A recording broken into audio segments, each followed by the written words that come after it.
Bonjour à tous, soyez les bienvenus dans cette deuxième étape du Big Bang de la santé organisé par Le Figaro. Nous sommes en direct dans nos locaux pour cet événement soutenu par nos partenaires AXA, Intuitive, MSD, les acteurs de la French Care, l'EDEC et Medtronic. Pour connaître le thème de cette deuxième séquence de notre Big Bang, je me dirige tout de suite vers sa directrice éditoriale. Bonjour Marie Viseau. Bonjour Guillaume. De quoi parlons-nous aujourd'hui, Marie? Alors Guillaume, aujourd'hui nous nous plongeons dans l'univers fascinant des robots. Ils sont utilisés depuis de nombreuses années dans tous les domaines de la médecine. Et depuis quelque temps, de dernière génération de machines déferlent dans les blocs opératoires. Alors pour quels avantages pourriez-vous me demander, Guillaume? Je vous répondrai alors qu'ils offrent un niveau de soins élevé, des risques de complications réduits et une meilleure récupération pour les patients grâce à des technologies de moins en moins invasives. Les innovations sont nombreuses dans ce domaine.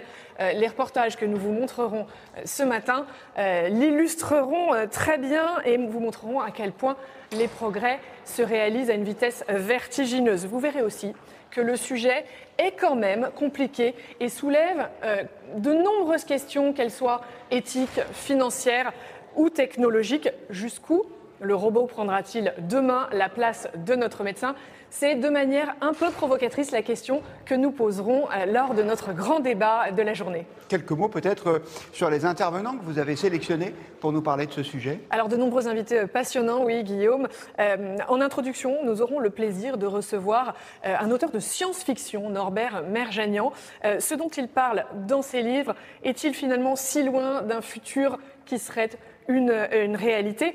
En conclusion, Yves Tréhard recevra l'économiste Nicolas Bouzou, que les habitués du Big Bang connaissent bien. Il viendra nous parler d'économie, d'innovation, de robotisation, un thème passionnant. Et puis, entre-temps, de nombreux invités défileront sur notre plateau, dont un peu particulier. J'entretiens le mystère encore quelques instants. Vous allez très vite le découvrir. En tout cas, une très belle matinée en perspective. Merci beaucoup, Marie. Je vous propose donc d'entrer tout de suite dans le vif du sujet en retrouvant l'auteur Norbert Merjanian. Il est interviewé par notre confrère Olivier Delcroix.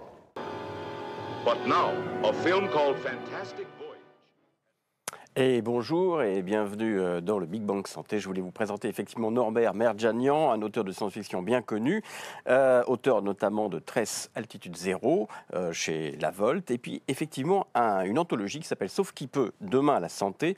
15 textes qui ont la volonté d'ouvrir les imaginaires autour d'un sujet qui est évidemment la médecine du futur. Alors avant tout, ce que je voudrais un petit peu faire, c'est détendre l'atmosphère et puis se replonger dans un extrait d'un film classique des années 60 de Richard Fleischer qui s'appelle Le Voyage fantastique. Alors le Voyage fantastique partait d'un principe assez étonnant. Un patient était dans le coma, malade, et nous miniaturisions des scientifiques pour aller le sauver de l'intérieur. Voilà 14 secondes assez rigolotes de ce classique de la science-fiction des années 60. Je vous propose de les regarder. But now, a film called Fantastic Voyage has broken through in an unexpected direction to create an adventure of astonishing suspense and beauty. One of the miracles of the universe. Voilà, alors une réaction évidemment à cet extrait de film, Norbert? Alors oui, on est vraiment sur l'exemple de la science-fiction autoréalisatrice. C'est-à-dire que là, j'ai trouvé en préparant un peu l'émission le président d'une boîte qui fait des micro-robots robotés et qui fait un tout petit robot qui a la taille d'un grain de riz et qui va traquer des tumeurs du cerveau. Et il dit c'est vraiment ce film qui lui a inspiré cette idée et qui l'a amené pendant des années à mener ce projet à bien. Et donc on est sur, là, à l'époque, typiquement ce que fait la science-fiction, c'est-à-dire une expérience de pensée avec le thème de la miniaturisation, qu'on voit bien là. Alors on miniaturise des personnages, en récit, il faut toujours garder une identification, donc on est sur des personnages et pas sur du robot pur. Mais cet exercice de pensée, en fait, est prophétique. Pourquoi ? Parce que il suit la miniaturisation, enfin, il précède la miniaturisation de la micro-informatique. Donc, on miniaturise des objets qui calculent et qui échange. Et aujourd'hui, dans la miniaturisation robotique médicale notamment, on miniaturise des objets qui commencent à agir. Donc, qui peuvent délivrer un médicament, qui peuvent aller bouger des cellules. Et donc, c'est cette action dans la miniaturisation qui est le nouveau pas dans la technologie. C'est vrai qu'en fait, dans le film Le Voyage fantastique, qui va d'ailleurs connaître un remake dans les années 80, que peut-être voilà, l'Aventure intérieure, sorti en 87, est un film de Joe Dante avec ce cher Dennis Quaid et Meg Ryan. Et donc c'est le même principe, mais en comédie. Mais c'est vrai que le principe même de miniaturiser des équipes dans un sous-marin et puis ensuite les faire intervenir dans le corps du personnage est quelque chose de très futuriste. Et effectivement, après, on s'aperçoit que les nanorobots sont là et quelque part, ça nous amène aussi à l'homme augmenté. Alors l'homme augmenté, c'est quelque chose aussi qui fait un tout petit peu peur. Quand on dit ça, on pense évidemment à la science-fiction et à tous ces méchants robots qui tout d'un coup, avec l'intelligence artificielle, prennent une espèce de voilà, on est tout d'un coup dans Matrix. Mais en revenant un peu en arrière, on peut aussi se dire qu'après tout, avec l'homme augmenté, on est aussi dans des prothèses. Donc on est dans le soin, alors le tout premier, quelque part, augmenté que les artistes vont inventer, c'est l'homme qui valait 3 milliards. C'est Steve Austin, cet astronaute qu'on va reconstruire et qui sera le meilleur, le plus fort, le plus rapide, et que tout un tas de générations de gamins vont pouvoir regarder dans les années 70-80. Donc voilà, ce brave Steve Austin, c'est le tout premier homme augmenté. Mais après, évidemment, il y a d'autres hommes augmentés qui vont effectivement prendre le pas finalement dans la réalité. Et qu'est-ce que vous pensez justement de cette façon dont la science-fiction, dont l'anticipation s'empare comme ça d'une réalité qui avance à pas de géant? Oui, alors déjà, la science-fiction a là encore énormément inspiré toute la Silicon Valley donc derrière l'homme augmenté, il y a évidemment le transhumanisme, c'est-à-dire de créer un nouveau type d'humain, une humanité 2.0. Et toute la question en fait est éthique. Tant qu'on est dans la prothèse, et y compris dans le voyage fantastique, où c'est toujours l'humain qui contrôle. Oui. Il est à l'intérieur du sous-marin, mais il contrôle. Il y a des traîtres dans le voyage fantastique, attention. C'est vrai, mais ça c'est le jeu de la fiction. Il faut un antagoniste, sinon ça marche pas. Donc dans la prothèse, dans tout ce qui est augmentation, qui ne change pas le contrôle humain sur sa propre personne, sur son être, ou d'un point de vue social, il n'y a pas de problème éthique. Mais dès lors et notamment avec les IA, dès lors qu'on fait intervenir, on bascule de l'homme augmenté vers vraiment quelque chose d'autre. C'est-à-dire là, c'est l'émergence de l'autre, c'est une nouvelle forme d'humain où on n'est plus sur l'humain tel qu'on le connaît. C'est là que naissent les peurs, bien sûr, par rapport à cette évolution. Alors, quelles sont les peurs, justement, par rapport à ça? Quelles sont les peurs, d'ailleurs, que la science-fiction génère? Alors, aussi. La peur est toujours corrélée au désir. C'est-à-dire, un des grands désirs de l'humanité, c'est l'éternelle jeunesse. C'est l'immortalité. Et derrière toutes les innovations en transhumanisme, et derrière, il y a cette pensée de l'homme immortel, ou d'un homme qui vivrait plusieurs siècles et donc qui n'aurait pas les comorbidités de fin de vie, ou qu'on arriverait à réguler pour qu'il vive beaucoup plus longtemps. Ralentir, voire modifier génétiquement, voilà.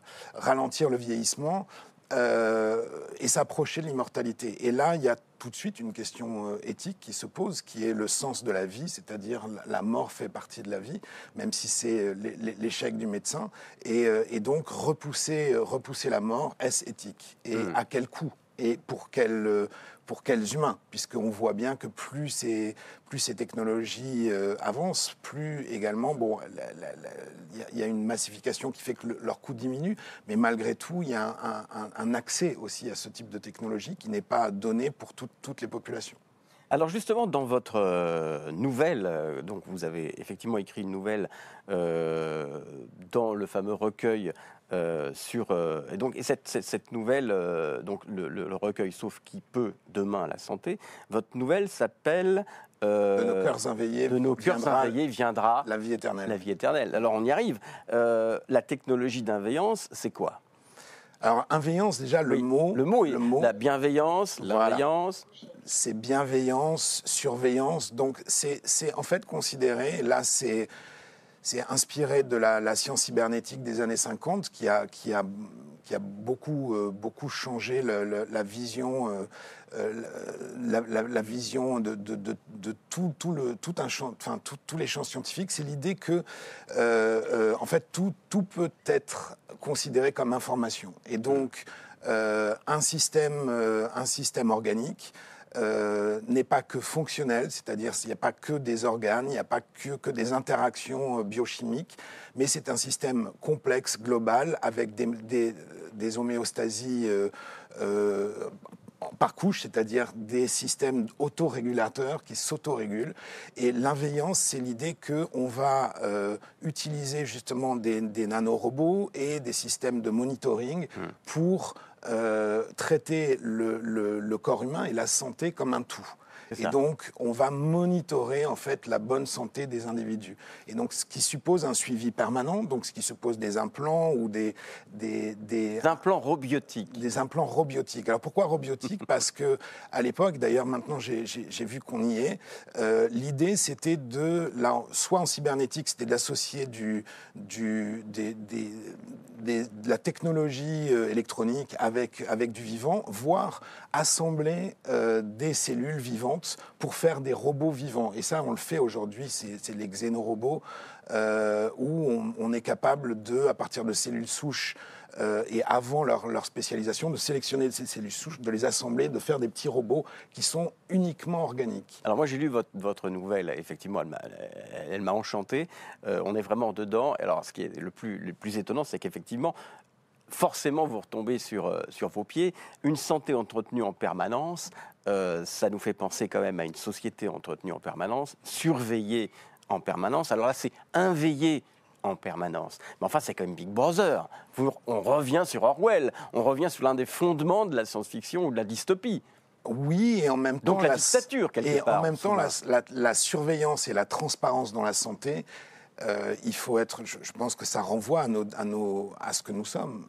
Qui pourrait dire, si j'ai un système qui dit « je vais équiper votre enfant » d'une technologie qui va lui permettre d'éviter des maladies, qui va lui permettre d'être en bonne santé le plus longtemps possible. Qui peut résister à ce désir-là? Et donc là, la surveillance, autant dans beaucoup d'autres domaines, la surveillance peut être considérée comme dystopique, là, la surveillance, il y a une acceptation naturelle de la société à ce type de technologie. C'est pour ça d'ailleurs que moi, souvent, la médecine et les programmes médecine m'intéressent considérablement, parce que la dystopie s'efface face au désir humain très simple de vivre en bonne santé et de vivre le plus longtemps possible. Il y a une autre question aussi qui est soulevée par votre nouvelle, c'est les médecins, est-ce qu'ils deviennent seulement des techniciens? Alors tout dépend de quel médecin, parce que quand on va parler d'un chirurgien qui va utiliser une robotique pour faire de la microsuture et pour ce dont on parlera très certainement dans la suite de l'émission, oui. On est effectivement sur une hyper spécialisation, mais où le médecin garde entre guillemets son geste, garde le contrôle et donc garde complètement sa pertinence. Là, dans ma nouvelle, j'ai plutôt essayé de réfléchir au médecin généraliste. Et dans cette nouvelle, le médecin généraliste devient une espèce de technicien qui va vérifier que tout le système d'inveillance, donc ça passe par des prothèses, des implants, des micro-robots, fonctionne bien. Et tire des bilans avec l'ensemble de ce système. Donc il reste un médecin, il a la capacité de lire ces bilans, d'en tirer des diagnostics, mais quand même il devient totalement dépendant de ces systèmes. Et l'idée que dans la nouvelle, c'est qu'en fait l'examen clinique n'existe plus.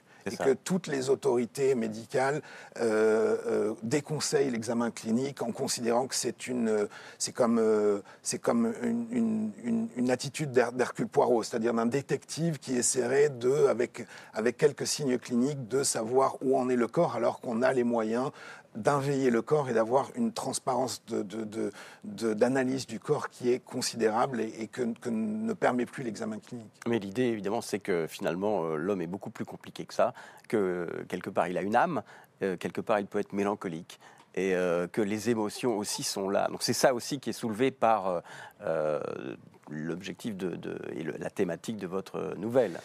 Oui, parce que derrière l'inveillance du corps... Je ne veux pas spoiler le texte. Il y a évidemment très vite l'inveillance de l'esprit. L'inveillance, c'est l'idée qu'on met en partie l'être humain en pilotage automatique. Ouais. Et qu'il y a un pilotage automatique interne qui permet de suivre le bon fonctionnement du corps. Mais très vite, du coup, on peut extrapoler, et c'est ce qui m'intéresse en tant qu'auteur de science-fiction, en se disant quelle est l'inveillance sociale. C'est-à-dire, par exemple, est-ce que j'ai un système de conseil qui me permettrait d'avoir la meilleure approche sociale pour ma réussite professionnelle, pour ma réussite de vie, pour ma réussite affective, voilà, donc une espèce de conseil, donc d'inveillance sociale ou sociologique.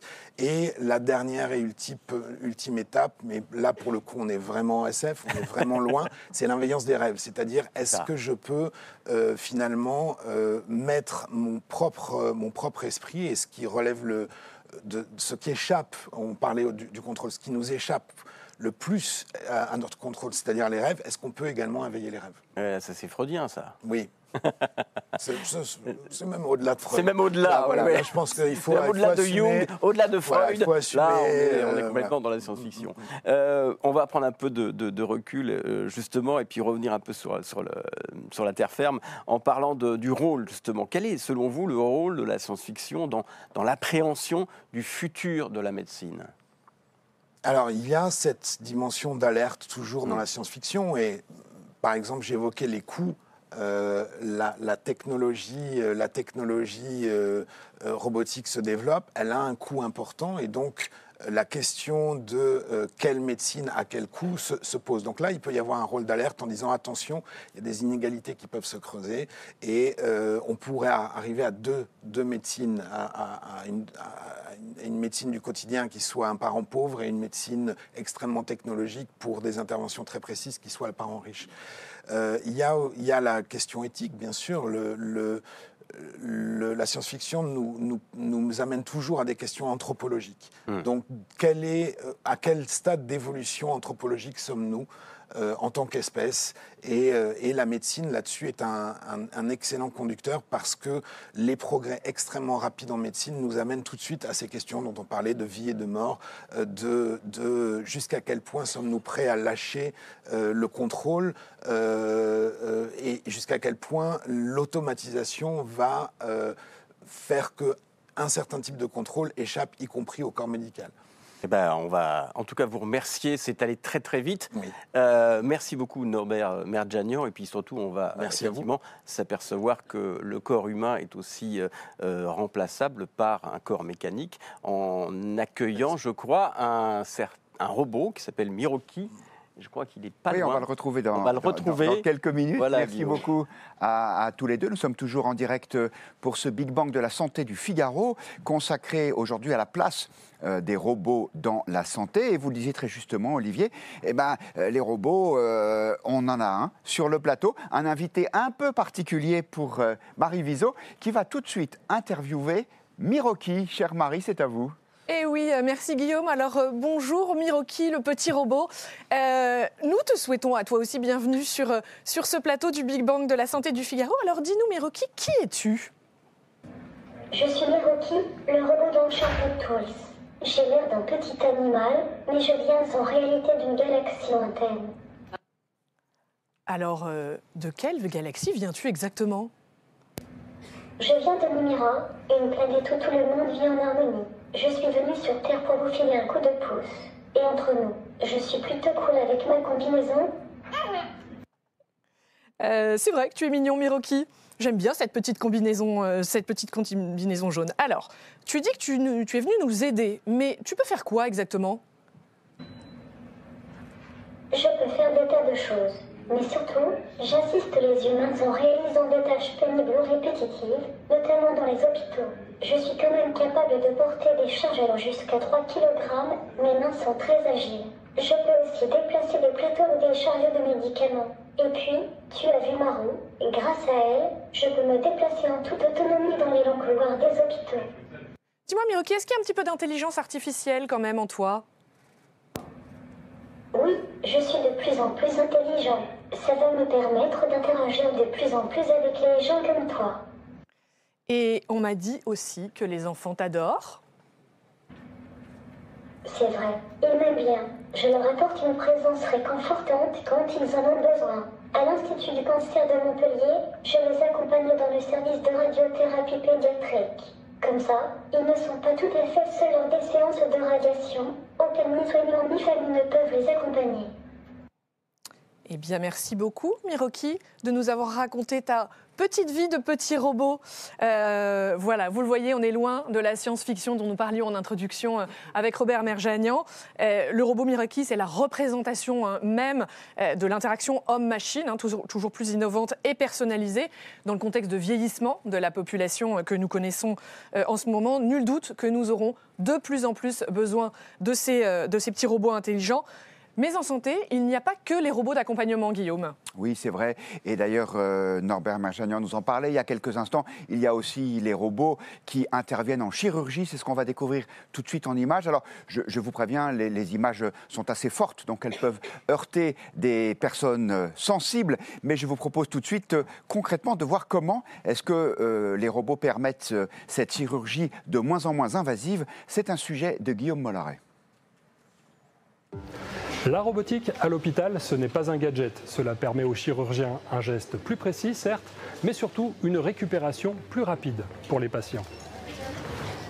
Nous sommes au CHU de Saint-Étienne. C'est le premier hôpital de France à s'équiper de la dernière version du robot Da Vinci, le best-seller des robots chirurgicaux. Sa particularité, il permet d'opérer en ne faisant qu'un seul trou au lieu de 4.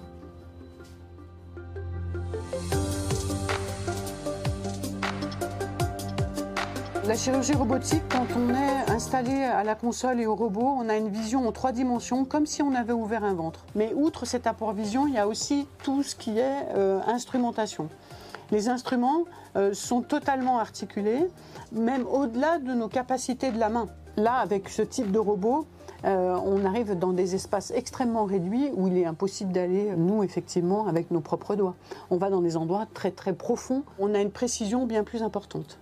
Les bras, ils permettent de faire la totalité de l'intervention. Donc quand on fait une intervention pour ce qui est une hystérectomie, pour les interventions qu'on fait fréquemment au robot, ça nécessite de coaguler un certain nombre de vaisseaux, de les couper, puis ensuite permettre de refermer les tissus quand il faut fermer, faire des points, etc. Tout ça est possible avec le robot, en particulier au robot multibras. Dans le ventre, il n'y a finalement qu'un seul et unique trou qui fait 2,5 cm qu'on met en général au niveau du nombril et du coup ça disparaît complètement. Et le fait de passer dans ces espaces, ça réduit énormément les douleurs et ça permet de plus en plus d'ambulatoire. La patiente, 25 ans avant, elle restait une petite semaine à l'hôpital, maintenant elle sera en ambulatoire. Elle va rentrer ce matin et elle repartira ce soir. Les interventions mini-invasives ne concernent pas seulement la chirurgie. Depuis quelques années, le métier de radiologue ne se limite plus à l'analyse d'IRM ou de scanner. Par certains gestes, ce médecin se substitue parfois au chirurgien. On parle alors de radiologie interventionnelle. La radiologie interventionnelle, ça permet de guider du matériel, des aiguilles, des trocars, en réalisant une incision cutanée très petite, très fine, pour rendre le geste le moins invasif possible. Alors ici, c'est une intervention donc sous scanner et radio d'une dame qui a eu une fracture du bassin. Et l'objectif de cette intervention, c'est d'insérer des vis et du ciment pour consolider le bassin. Le guidage se fait grâce à l'image et donc on peut mettre justement ces petites vis et ce ciment, ce qui va lui permettre dès le lendemain de l'intervention de se remettre debout, de marcher et de rentrer chez elle, qu'elle puisse reprendre une vie normale avec un acte interventionnel qui est le moins invasif possible. Autrefois, c'était des interventions qui étaient donc plus à risque et qui nécessitaient une rééducation plus longue. Parfois, on considérait que l'intervention était trop lourde et on décidait donc de ne pas faire d'intervention. La robotique est aujourd'hui associée à de nombreuses spécialités médicales. Son coût varie de plusieurs centaines de milliers d'euros à quelques millions. Un investissement rentable à condition de réaliser un nombre d'actes suffisant.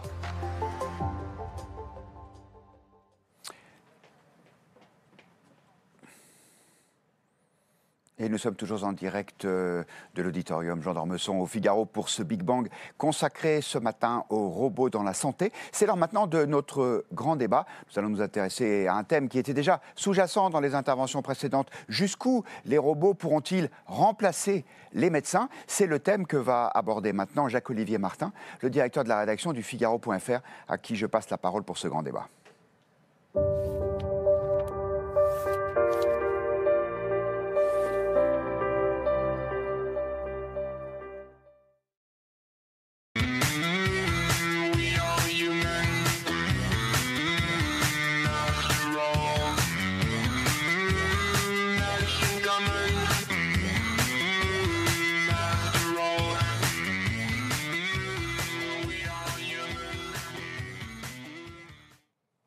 Bonjour et bienvenue pour ce débat sur les robots. Est-ce que les robots vont remplacer les médecins? Et quand, j'ai envie de dire, si on était un peu provoquant, ça va être l'objet de ce débat. On va faire un point sur l'état des lieux aujourd'hui de la robotique médicale et chirurgicale. On va s'intéresser à la relation entre le patient et cette industrie robotique, cette chirurgie robotique. La façon dont les médecins appréhendent la robotique. On doit s'interroger également, c'est impératif, c'est coûteux des robots. On parle de plusieurs millions d'euros pour le plus célèbre d'entre eux aujourd'hui, qui est le robot Da Vinci. Et donc, comment on finance leur développement? Comment les hôpitaux arrivent à s'équiper? Y a-t-il un modèle économique dans cette robotique médicale? Ça aussi, c'est un sujet très important. Et puis puisqu'il s'agit de s'interroger jusqu'où les robots vont entrer dans les blocs opératoires et dans la vie des patients, bien sûr, il faut qu'on fasse un point sur l'innovation, le futur de la robotique. Alors, pour ce débat, je suis très fier, très heureux d'accueillir trois spécialiste professionnel de ces domaines. D'abord, le docteur Marion Durand, qui est donc spécialiste de chirurgie thoracique au sein du groupe hospitalier privé Ambroise Paré Hartmann à Neuilly. Donc vous travaillez sur ce robot Intuitive. J'ai envie de dire, je ne sais pas si on a vu les images, mais on va y revenir. Quand on dit robot, ce n'est pas comme le robot qu'on a vu tout à l'heure. C'est une espèce de pieuvre avec des bras qui travaille sur le patient. Ce n'est pas une machine qui se déplace toute seule. Laurence Contarazus, qu'on connaît souvent venue au Big Bang depuis une dizaine d'années, qui est l'ancienne patronne de Medtronic, qui est aujourd'hui présidente de General Electric Healthcare, présidente non exécutive, et puis surtout présidente du SNITEM. Alors, le SNITEM, c'est le syndicat national de l'industrie des technologies médicales. C'est vraiment, vous êtes au cœur des dispositifs médicaux et de la robotique, et vous nous en parlerez. Enfin, Pierre Berthet-Rennes, qui est expert en robotique chirurgicale. Alors vous êtes l'entrepreneur, vous êtes cofondateur de Caranx, qui est sur le point de développer un robot qui est, vous nous en parlerez, spécialisé notamment dans les interventions sur les valves aortiques de façon très automatisée. Je ne suis pas le plus grand spécialiste, il faudra me pardonner. Voilà, donc pour démarrer, peut-être question à Pierre Berthet-Rennes. Finalement, où en est-on aujourd'hui en matière de robotique médicale et chirurgicale? Je pense qu'on va surtout parler de robotique chirurgicale. Où est-ce qu'on en est aujourd'hui? Qu'est-ce qui existe comme type de robot et que font-ils? Alors, je poserai la question à tout le monde, mais vous qui êtes, en tant qu'entrepreneur, vous observez beaucoup de choses. Où est-ce qu'on en est? Alors avant de parler de Caranx Médical, je vais vous donner un peu une vision de ce qui s'est passé en robotique chirurgicale sur ces 30 dernières années. Le premier acte chirurgical qu'on recense avec un robot, c'est dans les années 80. C'était un robot industriel, un vrai robot de l'industrie. C'était un robot Puma qu'on a utilisé pour faire une biopsie dans le cerveau. Donc on recherchait la précision de ces robots industriels pour être sûr que quand on allait enfiler une aiguille, on allait arriver au bon endroit. Donc ça, c'était en 86, je crois, en Californie. Et puis, ça a été vraiment le début, ça a été la première pierre à l'édifice. Aujourd'hui, il y a un géant dont vous avez déjà parlé, c'est Intuitive Surgical, qui depuis maintenant plus de 24 ans a été déployé dans le monde entier. Plus d'1 million de procédures par an sont faites avec ces robots intuitifs, donc c'est essentiellement de la chirurgie urologique, c'est ce qui a permis à ce robot d'exister. Alors il est né avec l'armée de mémoire, c'est ça? Il est né avec l'armée, avec le DARPA dans la fin des années 90, et puis il est devenu un produit... C'était pour pouvoir intervenir à distance sur des militaires qui étaient dans des zones de guerre. C'est cette idée-là qui avait amené à la création de ce robot, c'est ça? Exactement. Et donc depuis 24 ans, ce robot est la référence. Et puis depuis environ 2010, on voit une explosion. Il y a de plus en plus de sociétés qui fabriquent de nouveaux robots. La tendance, c'est des robots de plus en plus petits, des robots de plus en plus spécifiques pour une procédure donnée. Et c'est aussi dans ce cadre-là que Caranx Medical intervient avec ce robot autonome. Donc nous travaillons sur la prochaine génération de robots, des robots qui vont être intelligents. Les robots existants aujourd'hui, ce sont des télémanipulateurs. Ce sont les médecins qui sont aux commandes. C'est un peu comme des marionnettes. Hein. On fait des mouvements avec les mains et le robot les reproduit un peu plus loin. Donc c'est le médecin qui est 100% au contrôle. Et donc l'évolution naturelle des robots, c'est des robots plus intelligents, avec plus de capacité à aider, à contribuer à la procédure et tout doucement évoluer vers l'autonomie. On reparlera de Caranx probablement, mais quand même quelques mots. Vous en êtes où? Là, est-ce que ça fonctionne déjà? Quand est-ce qu'on va pouvoir utiliser votre robot? Puis expliquez-nous vraiment rapidement comment... Alors on a fait une première mondiale cette année en préclinique. En mars dernier, on a fait le premier emplacement de valve aortique par voie transcathéter au monde. C'était en mars dernier. Et là, on est en train de se préparer pour les essais cliniques. Dans quelques semaines, hein, je peux dire, début 2025, on va avoir notre logiciel qui est un espèce de GPS intraopératoire qui va être testé sur l'humain en France dans quelques semaines. Donc votre robot, il se dirige tout seul à l'intérieur du corps humain? Alors, je peux vous expliquer un petit peu le contexte clinique du remplacement de valve aortique très vite. Donc la raison pour laquelle Caranx existe aujourd'hui, c'est qu'il y a une pénurie de médecins dans le monde entier. C'est un problème global. On n'a pas assez de médecins face à une population qui grandit, qui vieillit, qui a de plus en plus de pathologies. Et nous, on travaille sur une pathologie. Je vous ai amené un petit modèle qui s'appelle la sténose aortique sévère. Alors, c'est un terme compliqué pour dire on a une valve dans le cœur qui ne s'ouvre plus, qui ne se ferme plus correctement. Donc, ça ressemble à ça, une valve aortique aujourd'hui. De cette taille-là? De cette taille-là, voilà. Et à l'intérieur, on a des feuillets un peu comme sur les pots de ketchup. Quand vous appuyez, là, vous avez le petit feuillet en silicone qui s'ouvre et qui se ferme. C'est exactement la même chose. Et ce qui se passe chez ces patients, c'est que cette valve ne fonctionne plus, ne s'ouvre plus, ne se ferme plus correctement. Du coup, le sang n'est plus distribué dans le corps de manière normale. Et donc, ces patients vont avoir des essoufflements, mais très graves. Même se lever d'une chaise va devenir impossible. Et si ce n'est pas traité rapidement, c'est le décès du patient. Donc, autrefois, pour remplacer cette valve, c'était la chirurgie à cœur ouvert, extrêmement invasif. Hein, on vous ouvrait en deux comme un livre, on arrêtait votre cœur, on utilisait une machine. Et puis, il y a une quinzaine d'années, un Français, professeur Cribier, a développé une technique qu'on appelle le TAVI, le remplacement de valve aortique. Et on fait ça avec une petite incision au niveau de la cuisse maintenant. On fait un petit trou et on va rentrer avec un tuyau. Et sur ce tuyau, on va mettre une prothèse de valve qui est comprimée, qui ressemble à ça. Qu'on transporte automatiquement. Qu'on transporte jusqu'en haut et qu'on va venir amener au niveau de la prothèse de valve, au niveau de la valve native, pardon, et on va la déployer. Donc ça va ressembler à ça à la fin. Et on va venir remplacer la valve défectueuse par une valve prothétique. Et votre innovation? Et donc notre innovation aujourd'hui, cette procédure, elle est difficile. On dit qu'il faut 15 ans pour qu'un cardiologue interventionnel soit considéré comme un expert pour faire cette procédure. Donc il faut beaucoup de temps pour former les médecins. C'est une procédure qui est difficile, où il y a encore beaucoup de complications. Pourquoi c'est difficile? Parce qu'en fait, les médecins ont perdu le sens de la vue, du toucher, puisqu'on est à l'intérieur du patient. Donc ils travaillent sous rayon X, donc une imagerie indirecte du patient. Et la difficulté, c'est que le cœur n'est pas visible au rayon X. On voit très bien les os, la colonne vertébrale, les côtes, mais le cœur, lui, est transparent. Donc nous avons développé un logiciel qui utilise de l'intelligence artificielle, qui est capable de rendre la vue aux médecins, de leur afficher où se situe l'anatomie. Donc on leur affiche des points et des lignes en leur disant voilà où est l'anatomie, voilà où il faut mettre votre prothèse. Donc c'est une espèce de GPS pour guider la procédure. Et on a développé un robot qui permet de manipuler les dispositifs existants, ce qui ressemble un peu à des longs tuyaux d'arrosage.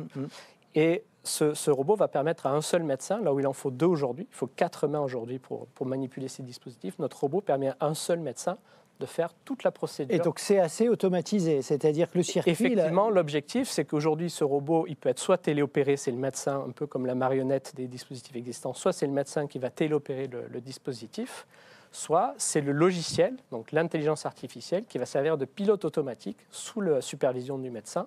Donc le médecin a un bouton, tout simplement, qui s'appelle le pilote automatique, et quand le médecin appuie sur ce bouton-là, c'est maintenant l'IA qui va piloter le dispositif et amener la fameuse prothèse au bon endroit. Et si le médecin est satisfait, il peut déployer sa valve.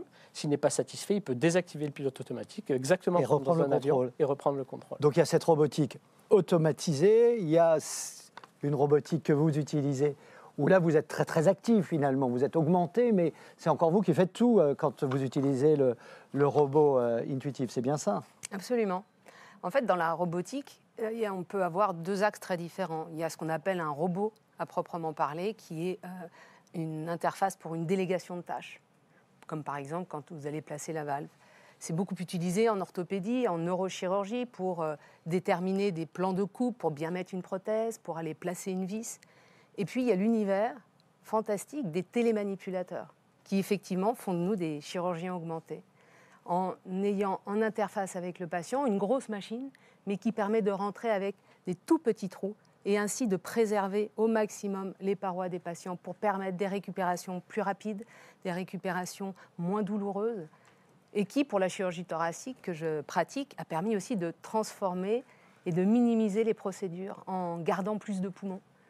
Donc c'est des mains pour vous, vous avez plusieurs mains finalement. Absolument. Mais la machine, c'est comme, il y a trois parties. Vous avez une araignée avec 4 bras, un pour la caméra, qui va faire voir en 10 fois plus grand et en 3D, et puis 3 mains. Donc en permanence, je peux travailler avec 3 mains. J'ai mes 2 mains, et j'ai une 3e main qui me permet de contrôler mon propre assistant. Et le tout à travers des petits orifices. Et je suis à distance dans une console, et dans cette console, j'ai les télémanipulateurs avec les mains et les pieds. Et ma tête est dans une vision en immersion. Donc vous ne touchez pas le corps, vous, physiquement, finalement? Eh bien, quelque part, j'ai l'impression quand même de le toucher. Ouais. Parce qu'il y a toujours eu une interface entre le chirurgien et le patient. Alors, on a commencé avec des rasoirs quand on était des barbiers. Et puis après, on a eu des pinces, des ciseaux, des couteaux. Mais on n'y est jamais allé à main nue, finalement. D'accord. Sauf que là, vous avez d'autres outils. Et ces outils, en fait, deviennent vos mains. Donc, en termes de sensation, c'est extrêmement innovant et révolutionnant. Et pour nous, mais surtout pour les patients. Oui. Et cette interface, même si elle est impressionnante pour les patients, quand ils arrivent au bloc opératoire, ils voient cette énorme machine. Certains ont peur, certains sont fascinés. Ouais. Finalement, la manière dont ils vivent l'expérience à travers ces procédures de chirurgie dite robotique les rassure et les encourage. En fait, à entrer dans les processus de soins. Pour bien voir l'histoire de le fait que vous soyez à quelques mètres, finalement, de mémoire, Jacques Marescot, qui est un des premiers qui avait travaillé sur le robot sur lequel vous travaillez, avait fait, il y a une dizaine ou une quinzaine d'années, une opération depuis New York. Je crois que c'était à New York qu'il pilotait le robot pour une opération qui avait lieu en France, à Strasbourg. Donc il y avait 6000 km. Donc c'est vraiment, pour comprendre, c'est vraiment, tout se fait à distance, quelques mètres quand vous êtes au bloc opératoire, ou même on peut le faire, ce qui ouvre des perspectives finalement fantastiques. Absolument. Pour des opérations qui peuvent être... Mais également pour répondre en fait à la problématique de la démographie médicale et du manque de médecins qui est en fait une problématique mondiale. Pourquoi les gens n'ont pas envie de travailler dans le métier du soin? Je ne pense pas que ce soit le débat d'aujourd'hui, mais c'est une réalité. Et donc, avoir des outils de ce niveau de performance qui ont la capacité de se connecter les uns avec les autres et effectivement de travailler à distance, ça pourrait permettre d'apporter de la capacité de soins avec éventuellement des assistances à distance par des centres experts pour développer et apporter des solutions chirurgicales à travers des territoires. Alors il y a toujours l'effet spectaculaire, effectivement, vous mettez un patient à New York, vous mettez un chirurgien à Paris, mais on pourrait déjà l'imaginer demain sur le territoire français pour accompagner des centres hospitaliers experts avec des centres hospitaliers en besoin pour permettre de pratiquer les chirurgies nécessaires et ainsi raccourcir les distances pour les patients avec les centres de soins. Laurence Contarazus, revenons à ma question initiale. Est-ce que vous pouvez nous aider à poursuivre ce panorama des usages aujourd'hui de la robotique chirurgicale ou médicale. Où est-ce que ça intervient aujourd'hui dans ce que vous pouvez observer? Alors peut-être déjà revenir sur pourquoi le SNITEM. Parce que le SNITEM, c'est le syndicat des dispositifs médicaux. Et c'est souvent quelque chose qui est très très mal connu par l'ensemble de nos concitoyens. Donc déjà, merci au Figaro de nous donner cette opportunité. On dit souvent, ça va du pansement à l'IRM, au scanner, en passant par les valves, les pacemakers. Il y a aussi la robotique. Je pense qu'aussi, on peut aussi insister sur le fait que souvent le robot, ça fait peur. Et on avait une discussion tout à l'heure avec le docteur Durand sur comment on peut communiquer. Il y a beaucoup de gens qui utilisent des choses pour faire peur. Je pense qu'il faut rassurer le fait que le robot, c'est quelque chose qui va apporter de la qualité, qui va apporter de la sécurité, en fait, à l'ensemble des opérations. Et comme le disait le docteur Durand, je pense que ça va augmenter, ça va donner un assistant, en fait, à l'ensemble des chirurgiens. Ça peut s'utiliser dans plein d'environnements. J'avais pris des notes, moi je ne suis pas spécialiste, on va le retrouver dans l'ORL, on va le trouver dans l'interventionnel, on va le retrouver dans l'endoménuinal, on va le retrouver dans le mini-invasif général, l'urologie, la gynécologie. Donc en fait, on va le retrouver dans toutes nos chirurgies. L'autre point aussi, et on parle souvent de Da Vinci, là c'est connu, j'allais dire, et je crois qu'il y a aussi des personnes dans la salle, mais rappelez aussi que toutes ces innovations, elles peuvent être faites en France. Là aussi, on a eu une discussion avant, donc je trouve que c'est vraiment super de voir quelque chose avec des équipes. Oui, vous êtes installé dans le sud, vous êtes installé à côté de Nice. Voilà, ça je pense que c'est vraiment aussi important à rappeler qu'on est une terre d'innovation. Et ces innovations, elles ne sont pas simplement technologiques. Et dans la robotique, c'est pareil. Elles vont vraiment apporter à notre système de soins. Et je pense qu'il faut réussir à expliquer ce que ça peut apporter. Le patient, qu'est-ce qu'il a envie? Alors, soit il a peur, soit il n'a pas peur quand il est dans un bloc. Mais il a surtout envie d'être bien pris en charge avant, bien pris en charge pendant l'opération. Qui emmène sa voiture au garage, dans un garage qui maintenant n'aurait plus d'intelligence artificielle? Plus personne. Qui a envie d'aller dans un restaurant où il n'y aurait pas une cuisine à côté pour faire la cuisine? Et je pense que c'est un petit peu pareil sur la robotique industrielle. C'est l'élément indispensable pour l'ensemble des chirurgiens, peu importe qu'on soit dans la tête, dans le genou, à l'intérieur. C'est vraiment tout le corps qui a besoin en fait de cet assistanat. Donc c'est en train de se développer partout. Ça se développe partout, ça se développe à grande vitesse. Et si en plus on pouvait le garder sur notre territoire, en France, pour développer aussi en fait du travail, de l'intelligence, ce serait encore mieux. Donc ça, c'est vraiment tous les objectifs du SNITEM. Et aussi, ça va permettre de changer ce qu'on appelle le parcours de soins.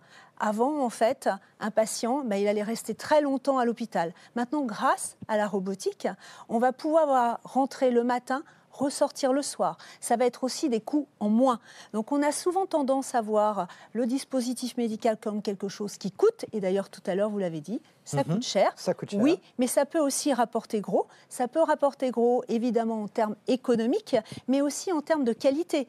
Quand vous évitez 15 jours d'hospitalisation et après de soins de suite qui peuvent durer des mois, l'équation mathématique, elle est très très simple. Donc je pense que c'est tout ça aussi, la robotique industrielle, qu'il faut rappeler. Les patients, ils adorent ou pas? Ils apprécient le robot ou pas? Absolument. Et de plus en plus, les patients cherchent des centres équipés avec ces systèmes. Avec quelle motivation? Ils se disent que c'est mieux, c'est moins invasif? Comme ce que vous disiez, la question de la sécurité, des pratiques, la question du mini-invasif, diminuer les traumatismes, la récupération plus rapide, ça, ce sont des éléments qui sont très importants. La première chose auquel on pense quand on va se faire opérer, c'est « je vais avoir mal ». Après, on peut avoir peur aussi, parce qu'on a une maladie grave. Donc, toutes ces choses peuvent être rassurées avec un environnement. Mais dans cet environnement, on pourra mettre tous les robots que l'on veut et les plus performants, il restera au centre de ça l'humain et une interface humaine, parce que le soin, c'est au cœur des valeurs essentielles de l'humain. L'empathie, la bienveillance, l'écoute, l'accompagnement, la réassurance. Et ça, ce ne sont que les médecins et les soignants qui peuvent être porteurs de tout ça. Personne n'aura envie de rentrer dans une machine, se faire opérer et sortir comme dans un lavomatique. Oui, bien sûr. Et si je peux rajouter juste un élément aussi sur le robot. Ce qu'on a pu constater ces 25 dernières années, c'est qu'un robot permet à des médecins moins expérimentés de faire aussi bien que des experts. Un expert ne fera souvent pas mieux avec le robot, il sera plus confortable, donc très souvent il pourra faire plus de procédures, si vous pouvez confirmer ou pas, mais le fait d'utiliser le robot, on est dans une position plus ergonomique. Si je compare le Da Vinci avec la chirurgie cœlioscopique, ça n'a rien à voir. On est bien assis, on a une meilleure visibilité. Le robot va permettre d'être plus précis. Il va aussi filtrer les petites vibrations que peut avoir un être humain. Donc il y a ce côté que le robot apporte, il démocratise un geste complexe. On l'a vu en urologie sur l'opération de la prostate. Donc ça réduit l'écart entre les médecins d'une certaine manière? Ça réduit la courbe d'apprentissage, ouais. Ça permet d'être plus rapidement au niveau d'un expert et ça permet aussi plus rapidement d'arriver plus haut. D'accord. Plus haut en termes de compétences. On en a parlé, Mario, quand on a discuté en amont de ce débat. Quelle est la position des médecins, de vos confrères? Est-ce que la notion de robotique chirurgicale, robotique médicale, est-ce qu'ils sont très curieux, très envie de plonger dedans? Est-ce qu'il y a eu un changement? Est-ce qu'il y a toujours deux mondes dans le monde des chirurgiens? Plus maintenant, je dirais, parce qu'effectivement, cette révolution, elle a commencé à s'opérer il y a 25 ans. Mais 25 ans, on a eu les premières technologies de télémanipulateurs qui étaient beaucoup moins souples, simples d'utilisation, mobiles et en capacité. Et comme à chaque révolution, au début, il y a quelques praticiens qui vont se lancer dedans, mais beaucoup de prudence. Maintenant, on a suffisamment de données, on est avec des outils qui ont un niveau de technicité qui est absolument exceptionnel et qui permet maintenant de l'utiliser dans quasiment toutes les spécialités. Et donc, tous les chirurgiens que je ne connais plus de chirurgien qui dit non, c'est nul, ça ne sert à rien. Ou alors, ils sont partis vraiment à la retraite, ou ils vont être imminemment à la retraite. Mais cette transition, elle s'est opérée également parce que c'est la question de qu'est-ce que l'on peut faire et comment on opère avec ces outils. Vous disiez que on peut tous devenir des meilleurs chirurgiens et en comparer avec la cœlioscopie. Mais cœlioscopie, thoracoscopie, qui était avant ces chirurgies mini-invasives et qui existent toujours avec des baguettes, c'est une mauvaise réponse à un vrai problème. Le vrai problème, c'est qu'on ne veut plus couper les gens en deux.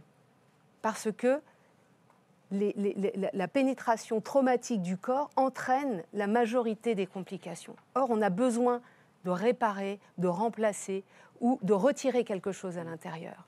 Et ces machines permettent en fait de faire de la chirurgie ouverte, mais en milieu fermé. Donc on retrouve toute la dextérité que l'on a quand on a au moins ses deux mains avec un assistant à côté en voyant en 3D, plus des loupes en l'occurrence. Alors que le vrai challenge sur la thoracoscopie, la cœlioscopie, faisait qu'on travaillait dans des conditions contraintes. Et donc effectivement, il fallait beaucoup plus de talent probablement pour être bon avec ces interfaces qu'avec une chirurgie ouverte. Or là, la transition se fait de la même manière. Mais c'est intéressant également de voir à quel point la chirurgie robotique a fait repenser les process d'apprentissage. Encore aujourd'hui, on a sorti un papier sur l'apprentissage et la courbe d'apprentissage sur une procédure en chirurgie robotique. On ne s'est jamais posé la question de la courbe d'apprentissage en chirurgie tout court. Or, c'est exactement la même chose. Comme tout métier technique, il y a une phase d'apprentissage et d'accompagnement. Et puis tout au long de sa carrière de chirurgien, on apprend encore mieux, on devient meilleur et plus performant, et on atteint un plateau de performance qu'il faut essayer de garder jusqu'à la fin de sa carrière, quel que soit l'abord en fait.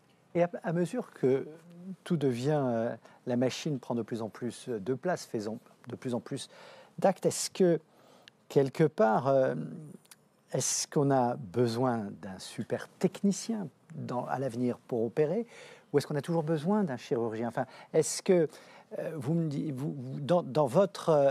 avec votre robot, finalement, on réduit le nombre de médecins. Il n'y a plus qu'un seul médecin qui est un cardiologue, donc qui n'est pas un chirurgien. La question que je me pose, c'est de savoir, est-ce qu'à un moment où, pour accompagner la machine, il faudra être un ingénieur plutôt qu'un chirurgien? Je pense que ce serait une erreur. Je pense que la machine, elle doit être la plus intuitive et la plus simple possible. S'il faut un technicien hyper qualifié pour opérer la machine, ça voudrait dire que cette même personne devrait être ingénieur et médecin, On sait que les études de médecine, c'est long, les études d'ingénierie, c'est long aussi, donc ça va être un peu compliqué. Le robot, la machine, l'IA doivent être là pour augmenter les compétences du médecin, pas pour le remplacer. D'accord. C'est vraiment un outil pour faire mieux. Nous, si on réduit un médecin, c'est pas parce qu'on veut se débarrasser de lui, c'est qu'on veut s'assurer que ce médecin-là puisse traiter d'autres patients, puisqu'on a ce déficit de médecins aujourd'hui en France et dans le monde. Donc c'est vraiment augmenter les capacités du médecin, c'est exactement ce que nous essayons de faire chez Caranx. Votre question, c'est aussi la transformation des métiers. Je pense qu'il faut, même si quand on a un métier et qu'on se dit on va changer de métier, ça peut être compliqué, mais je pense que c'est quelque chose vers quoi on va, et c'est beaucoup mieux de l'accompagner. Et comme tu disais, je pense que c'est de se dire on n'a de toute façon pas assez de médecins, on n'a pas non plus assez d'infirmières, on n'a pas non plus assez de techniciens. Donc si on peut réorganiser la façon dont on travaille et qu'en plus on est dans le contexte où c'est mieux pour le patient, on fera notre travail en fait. C'est repenser en fait la prise en charge du patient et peut-être aussi avoir quelqu'un qui va mieux l'accompagner après, puisque ça reste, et d'ailleurs avant, ça reste ce qui est le plus important. Et ça va aussi, toute cette robotisation, mais c'est aussi la place de tout le dispositif médical, c'est aussi ce que ça permet. Qui, par exemple, parlait d'ambulatoire il y a 20 ans. Maintenant, la première question, c'est est-ce qu'en effet, il y aura un robot? Combien de jours je vais rester? Et dans combien de jours je vais pouvoir remarcher, en fait? C'est tout ça, le challenge, en fait, qu'on essaie vraiment de prendre en compte avec tous ces nouveaux outils. Il faut qu'on garde en tête le patient, à quoi ça sert. Mais le médecin, moi, je suis toujours convaincue, il sera toujours là. De toute façon, légalement, on aura toujours besoin du médecin. Oui, légalement. Juste, la responsabilité, quand il y a un robot qui intervient, la responsabilité ultime, c'est toujours le médecin, ou on peut, en cas de problème, je ne sais pas qui peut me répondre à cette question, on peut dire que c'est le robot ou pas? Je pense que c'est compliqué. C'est intéressant parce qu'il y avait eu une histoire aux États-Unis avec la machine où, parce que le système légal américain est très particulier, le chirurgien s'était retourné contre l'industriel, ce qui avait aussi fait un peu jurisprudence sur l'importance de la fiabilité, de la sécurité de l'outil et le fait que l'industriel soit en responsabilité des endroits dans lesquels il l'implante. Ce qui fait que dans les parcours de formation, ils ont été très tôt très proactifs. De manière réaliste, il faut savoir que ces machines sont d'un niveau de fiabilité remarquable. Oui. Donc, tant qu'on a un télémanipulateur qui ne fait que ce qu'on dit, ce qu'on pourrait craindre, c'est que tout d'un coup, il ne fonctionne plus. Mais ça n'arrive quasiment jamais. Et puis, quand bien même ça s'éteindrait, c'est comme votre ordinateur, vous le relancez, ça se rallume. Et puis voilà. Vous n'avez jamais eu de problème depuis que vous utilisez... Je peux dire que j'ai jamais eu de problème. Non, ça ne s'arrête pas une fois sur deux, quand même.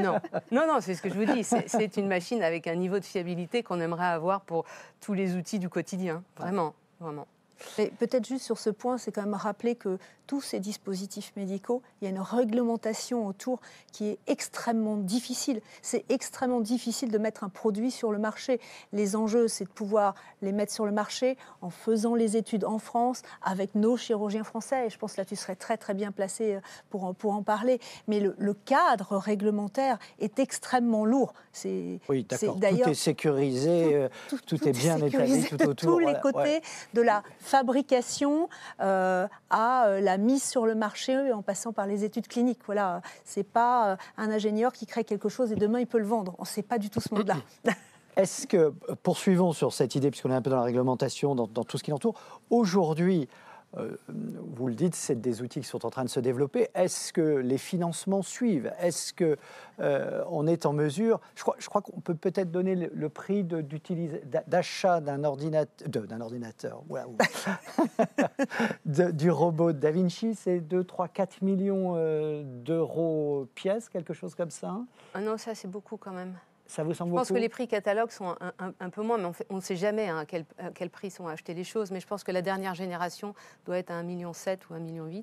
Et en plus de ça, il y a des consommables, énormément de consommables. Donc ça, c'est le capital. Ouais. Et puis pour chaque procédure, effectivement, il y a des pinces à usage unique. Et donc, on a des coûts de procédure qui, selon les spécialités, vont osciller entre 2 et 4 000 euros par procédure. Donc par opération. Par opération. Et ça, si vous voulez l'intégrer dans ce qu'on appelle le GHM, qui est l'enveloppe de prise en charge d'une procédure ou d'un soin. Pour la plupart des procédures, c'est au-delà. Pour la chirurgie thoracique, parfois on arrive à peu près au même niveau. Donc c'est un vrai problème économique pour les structures, pour accompagner et soutenir en fait les programmes de chirurgie robotique. Parce que même si effectivement on sait qu'avec ces prises en charge, eh bien, les gens vont mieux et que sur le plan macroéconomique, pour la société, ça coûte moins cher, eh bien, les bénéficiaires ne sont pas les payeurs en fait. Et donc on attend depuis un certain temps des réponses pour avoir des accompagnements spécifiques pour l'usage de ces robots. Ça peut avancer sur ce sujet, Laurence? Alors, je pense que ça, c'est vraiment le travail du SNITEM. Je rajouterais aussi, il y a tout ce qu'a cité le docteur Durand, et puis il y a même, ça va au-delà, parce que ça peut être des outils qu'on peut devoir rajouter. Je pense parce qu'on est en train de travailler ensemble sur un projet avec un arceau, en fait, qui a été développé aussi à Buc en France, de l'intelligence artificielle, qui va pouvoir permettre d'avoir encore une action encore plus sûre, avec des images encore plus sûres. Donc il y a même encore des coûts annexes. Donc le coût de l'acte en tant que tel, ça peut être assez difficile à calculer. Ça va très vite. Et en France, pour le coup, on est plutôt mal placé par rapport aux autres pays, si on veut dire, sur la prise en charge globalement de la robotique. Donc ça limite le développement de la robotique dans les hôpitaux, au service des patients? Ça limite le développement. C'est évidemment des pertes de chance aussi pour le patient. Et je pense qu'il faut... Alors, on a au sein du SNITEM fait des recommandations. Il faut qu'on arrive à travailler différemment sur les actes, par exemple, pour qu'un acte en fait soit revalorisé.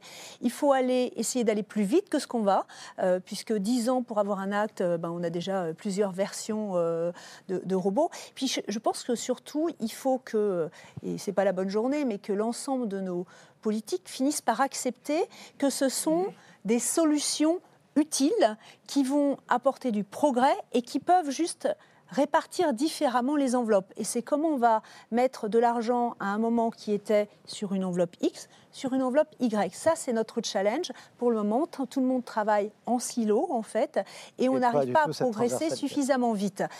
Donc, il y a presque quelque chose qui va du...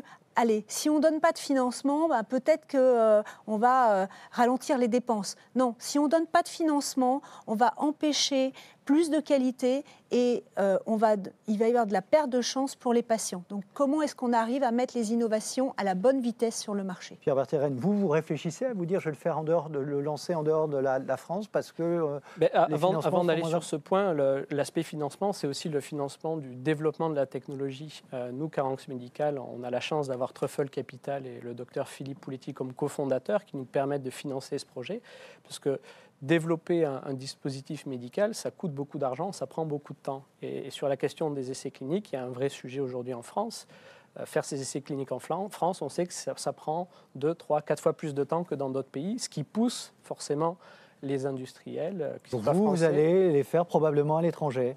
Probablement. On essaie de faire notre maximum pour les faire en France, mais on sait que si on dépose le même dossier en France et dans un autre pays, en France, ça va prendre au minimum 9 mois, voire plus, et dans d'autres pays, ça peut être fait sous 1 mois. Et ce qui est dommage, parce qu'en France, on a une vraie force de développement de technologies de robotique médicale. Il y a des publications qui montrent récemment que la France est 3e dans le monde, on est juste derrière les États-Unis et la Chine. Donc on a une vraie force en France de développer ces nouvelles technologies robotiques, mais très souvent, ces technologies sont obligées de partir à l'étranger parce que les aspects réglementaires sont... Donc voilà, il y a un environnement réglementaire qui n'est pas optimum. On a des problèmes aussi pour le financement à l'acte, ou en tout cas les financements... Si je peux me permettre, on a vu pendant la période Covid qu'on pouvait faire des miracles. Oui. Alors utilisons cette plateforme pour dire qu'une société qui est née en France, au moins elle fasse ses études cliniques en France. Donc ce sera un des challenges qu'on va essayer de soulever. Faut le souhaiter. Voilà. J'aimerais qu'on se projette peut-être dans la dernière partie de ce débat et Pierre Berthérène, je vous redonne la parole. Comment ça va évoluer cette robotique? Vous utilisez l'intelligence artificielle. Quelle place l'intelligence artificielle va prendre dans cette robotique médicale dans les années qui viennent? Alors elle a une place très importante, c'est-à-dire que depuis le boom de l'IA environ aux alentours de 2018, on a vu On a vu cette explosion de l'IA. Pourquoi il y a déjà eu cette explosion? C'est qu'il y a eu une convergence entre ce qui était fait en recherche académique fondamentale et le matériel, les cartes qui permettent de faire fonctionner l'IA, l'électronique, se sont croisées et du coup, il y a eu cette explosion de l'IA. Donc l'IA, ça va être la clé de demain parce qu'elle va permettre d'augmenter encore plus les capacités du robot et du médecin. Nous, chez Caranx Médical, on utilise l'IA énormément. On utilise des réseaux de neurones profonds pour apprendre l'anatomie, pour apprendre les images. Mais l'IA sans données, ça ne fonctionne pas.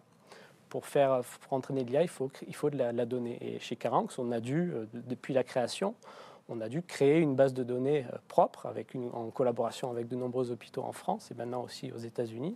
On a créé d'ailleurs la plus grosse base de données multimodale au monde. Alors qu'est-ce que ça veut dire multimodale? C'est que pour chaque patient, on va avoir plusieurs types d'imagerie. On va avoir des scanners complets de la tête aux pieds, on va avoir des scanners du cœur, on va avoir des rayons X de toute la procédure, on va avoir des rapports post-opératoires. Donc on a créé cette base de données colossale, plus de 6000 patients aujourd'hui, et on utilise ça pour entraîner l'IA. Mais la donnée en elle-même ne sert à rien. Il faut que l'humain la valorise. Il y a toujours l'humain est toujours présent. Donc il faut que l'IA... Ça va améliorer la qualité de l'usage, de la précision, la qualité En fait, ce que fait l'IA, c'est ça. Elle va augmenter la précision, puisqu'on entraîne l'IA avec des experts. Donc on prend cette connaissance des experts, on la met dans l'ordinateur, et donc cet ordinateur arrive à une performance d'expert plus rapidement. Mais surtout, ce qui est unique entre l'IA et l'être humain, c'est qu'une fois que ce modèle d'IA est entraîné, il n'y a plus de courbe d'apprentissage. On peut le déployer le lendemain dans 100 hôpitaux partout en France, partout dans le monde, et il n'y a plus de courbe d'apprentissage. Le modèle est entraîné. L'être humain, ça ne fonctionne pas comme ça. Il faut s'entraîner c'est 15 ans d'entraînement. Ouais. Donc l'IA va apporter ce côté démocratisation, encore une fois, et va permettre à plusieurs médecins partout dans le monde de pouvoir être augmentés. Marion Durand, vous, le robot Da Vinci, vous l'avez vu évoluer fortement en quelques années. Et qu'est-ce qui se prépare finalement? Qu'est-ce qu'on vous annonce? Qu'est-ce qu'on nous annonce? En général, pas grand-chose, parce que c'est toujours secret. Qu'est-ce que ça arrive sur le marché?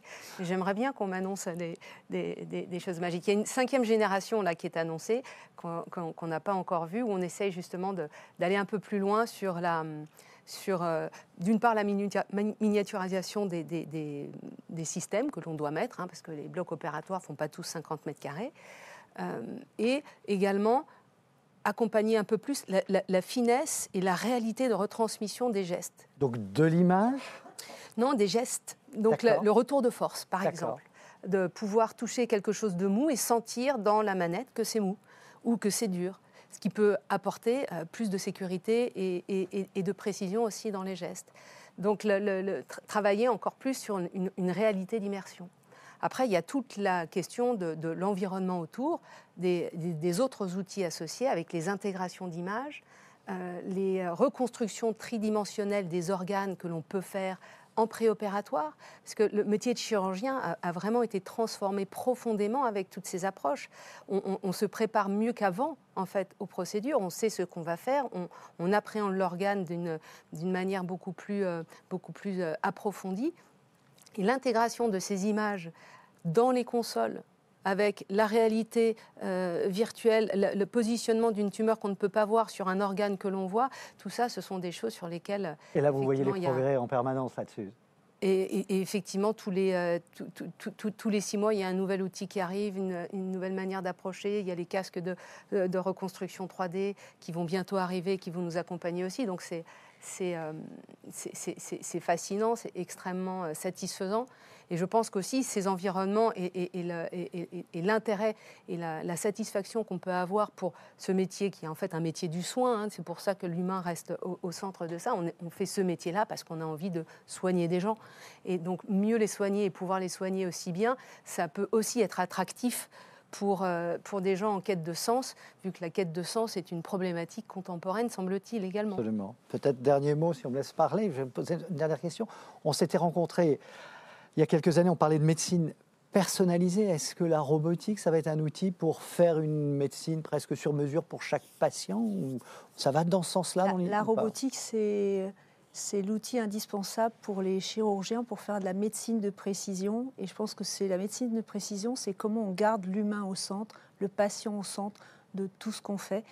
et c'est possible de le faire dans des systèmes de santé où on va pouvoir le prendre en charge si on accepte le changement et de travailler ensemble. Je pense qu'on n'en a pas parlé, mais il faut travailler ensemble. Bon, merci beaucoup. Je sens que Guillaume est derrière moi. Il faut que je m'arrête là. Merci beaucoup. Et puis, on se retrouvera dans quelques années pour parler de la suite alors. Merci.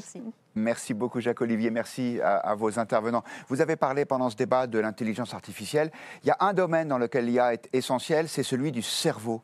L'intelligence artificielle permet de décoder les intentions du cerveau. C'est ce que nous allons découvrir tout de suite en images. C'est un reportage de Guillaume Mollaret et Guillaume Simonet.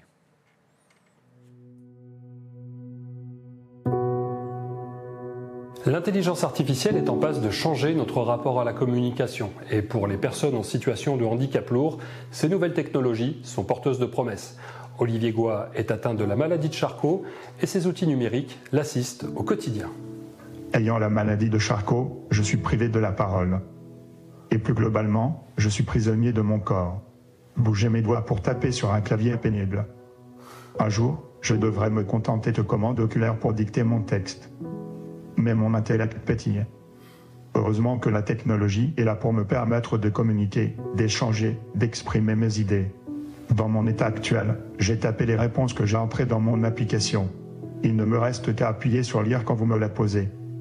Et c'est ma vraie voix qui lit. Je ne suis pas un GPS, c'est génial, mais, en même temps, pas très spontané. Concrètement, qu'est-ce que cette technologie vous permet de faire et que vous ne pourriez réaliser sans ? Déjà, j'ai la chance de pouvoir m'exprimer avec ma vraie voix, car j'avais de nombreux enregistrements de qualité, des podcasts, sur lesquels l'intelligence artificielle a pu s'entraîner. Nous sommes aujourd'hui capables de recréer une voix avec moins d'une minute d'enregistrement. C'est saisissant. Il faut pousser l'usage de l'intelligence artificielle dans le handicap, surtout en Europe. Avec un petit groupe d'ingénieurs, nous y travaillons. Rendez-vous début 2025 pour vous dévoiler notre produit. Merci beaucoup. Développer de telles technologies coûte de l'argent, beaucoup d'argent, et ce sans garantie de résultat pour les investisseurs. Forpont Capital a déjà investi plusieurs millions d'euros dans une technologie appelée interface neuronale directe, BCI, comme disent les Américains. Alors les interfaces neuronales directes, donc l'interface cerveau-machine, consiste à décoder les intentions du cerveau. Avec les avancées du machine learning, de l'intelligence artificielle, pouvoir anticiper les volontés de communiquer et ou de bouger. Donc il y a la technologie de Neuralink, qui est une technologie réellement, on va dire, très invasive. On met un implant dans le cerveau avec des électrodes. Vous avez également une technique moins invasive, qui est celle par exemple de Synchron, qui elle va implanter un stent, comme pour le cœur, qui a de l'électronique à l'intérieur, qui passe dans la veine jugulaire et qui monte au niveau du cortex, et donc qui n'est pas dans le cerveau, mais qui reste dans la veine. Et une troisième technologie, c'est Precision Neuroscience, qui est une technologie en fait qui consiste à mettre des bandelettes, donc des électrodes au-dessus du cerveau. Donc ces trois techniques différentes essayent de réellement améliorer la vie des patients, à la fois dans la communication et dans le mouvement. Les fonds de venture capital et les fonds de capital risque sont effectivement risqués. Le BCI, typiquement, est une technologie qui est très gourmande en capital parce qu'on est dans la disruption, parce que c'est au milieu, aux confins de plusieurs technologies. Tout ça coûte extraordinairement cher, le tout dans des conditions régulatoires extrêmement poussées, comme vous pouvez l'imaginer. Donc les fonds de capital risque prennent ces risques-là en investissant sur des marchés qu'on considère des marchés très très larges. Le tout est de diversifier ces risques et puis sur un portefeuille entier de compagnies, de se dire que certaines de ces compagnies vont arriver à des niveaux de valorisation beaucoup plus importantes et vont changer la vie des patients et en quelque sorte le monde. Ces technologies sont absolument géniales. C'est l'espoir, c'est l'avenir. Aujourd'hui, elles sont essentiellement médiatisées grâce à Elon Musk et Neuralink. Mais il y a un vrai écosystème, avec une compétition vertueuse. Mon seul regret, que tout, ou presque, se passe aux États-Unis. Cela exclut tous les Français des essais cliniques. Nous serons les derniers à pouvoir utiliser ces technologies. Pour ces seules solutions d'interface neuronale directe, les analystes de Morgan Stanley parlent d'un marché à venir de 400 milliards de dollars. Ces technologies, comme celles utilisées par Olivier Goy aujourd'hui, promettent surtout de révolutionner le quotidien de millions de patients.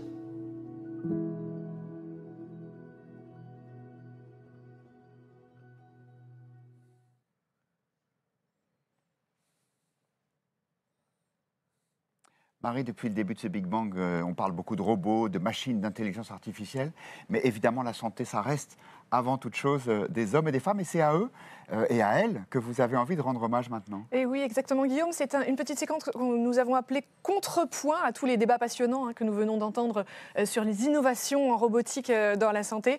Alors, ça a été beaucoup dit pendant le débat. L'homme est toujours derrière la machine, mais l'humain, c'est encore plus que cela.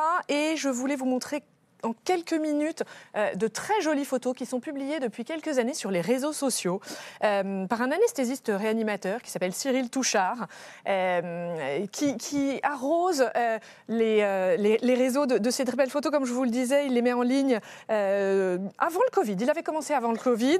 Il n'est pas avec nous aujourd'hui, Cyril Touchard, parce que en raison du manque d'effectifs dans sa profession, il estimait que sa place était auprès de ses patients. Je vous conseille de lire les très jolis textes qui apparaissent à l'écran, qui accompagnent ces photos. Alors sur celle-ci, dimanche, 4h01 à l'hôpital. Dans quelques minutes, Olivia accueillera son premier enfant. Autour d'elle, il y a Lucie, Jérémy, Mounia et Caroline, mais aussi Rachel, Gilles, Mathieu et Saléa. Plus de 8 soignants pour Olivia et son enfant. Merci à eux et à tous les autres aussi. C'est un exemple que je vous restitue des images que vous voyez à l'écran. Quant à moi, je vais vous lire le message qu'il a tenu quand même à nous envoyer aujourd'hui. Il nous dit, dans cette journée consacrée aux robots, je vais vous parler de l'humain, parce que moi, au bloc, des robots, je n'en connais pas. Par contre, des héros, j'en connais plein. Ils sont agents, médecins, infirmières, internes, aides-soignants et chirurgiens. Et à travers une photo et en quelques mots, je tente de partager l'étrange beauté de leur métier, de leur interdépendance. J'aime souligner l'indispensabilité de chacun d'eux, l'esthétisme de la chirurgie, la face cachée de l'anesthésie, l'expertise de l'infirmière, l'omniprésence des aides-soignants, la musique qui les rassemble. Véritable portrait de famille du quotidien, j'aime penser que ces postes permettent de révéler au plus grand nombre ce qui les lie, ce qui nous lie, le soin des autres. Et si demain, l'hôpital se transforme, se robotise, se refroidit, nous aurons toujours besoin d'eux, de cette famille, pour nous faire grandir, pour ne pas dire guérir. Alors, bien sûr, ce témoignage de Cyril Touchard, ce n'est pas une remise en cause de ce que peut apporter l'innovation, il en parle aussi beaucoup, mais ce sont les mots d'un soignant du quotidien, et c'est un contrepoint.